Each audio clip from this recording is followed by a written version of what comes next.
encapsulation in Java.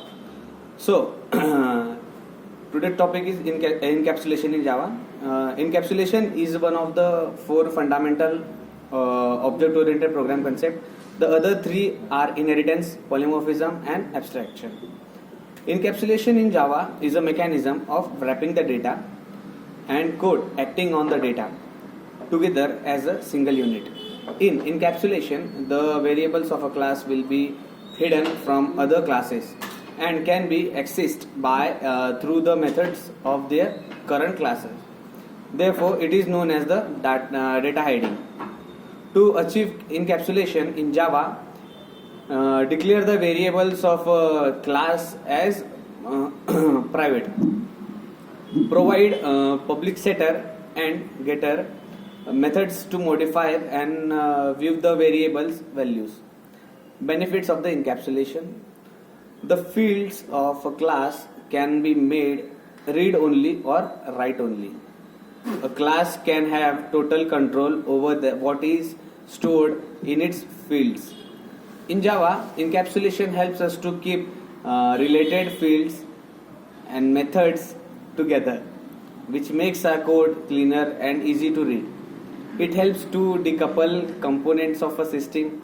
For example, we can use encapsulate code into multiple bundles.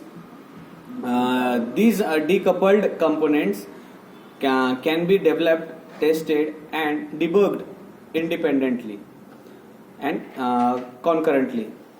And any changes in a particular component do have not have any effect on other components. We can also achieve data hiding using encapsulation.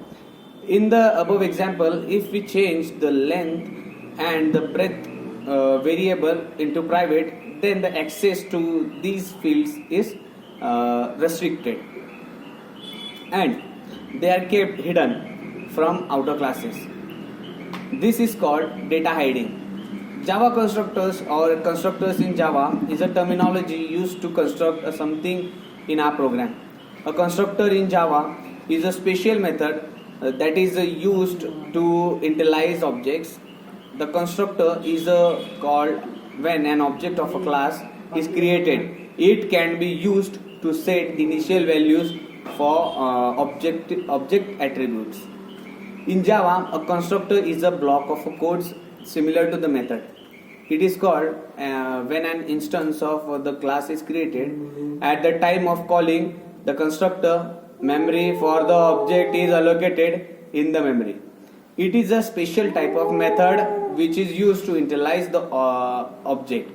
Every time an object is created using the new keyword, at least one constructor is called.